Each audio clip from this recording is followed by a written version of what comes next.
So I'm Stephanie and I'm one of the postgraduate researchers working at Coventry University within the National Centre for Accessible Transport.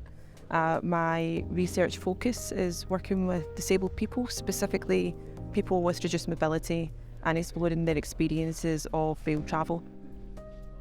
So if I was to reflect on my own experiences with public transport as well as the things that I've heard other disabled people talk about, I would say that some of the main issues are that sense of urgency that you feel when you're in a train station and it's really busy and people have places to go and you're trying to get somewhere on time.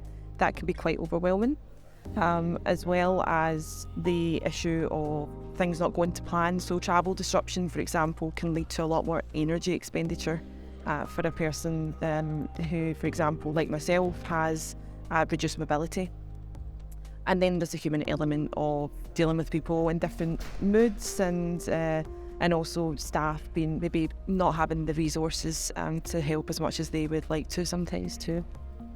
I think that launching ncat is really important because previously research which focuses on public transport accessibility, it doesn't always involve disabled people directly, and there's also quite often policy doesn't involve disabled people. It's sort of made on behalf of disabled people, so that's the sort of core focus here, and it's going to be all the work that's going to be done here is led by disabled people who really understand the issues that we're dealing with.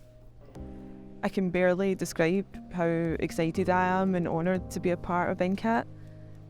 It basically feels like a lifetime of experience all culminating into one, whether that's my background in psychology or I've worked with disabled people for a long time, but also just being a disabled person myself. It's just, I can feel how huge the work is that we're doing here and how important it is. So I just feel so honoured to be a part of it. Each of us, the researchers, we all come from a different perspective of disability. We all have a different lived experience, so we're representing different groups of people. And that is really important because quite a lot of research that exists does generalise disability, and what we're hoping to do is actually create a sort of holistic view of what accessible transport could look like, and I think that we're in a great position to do that.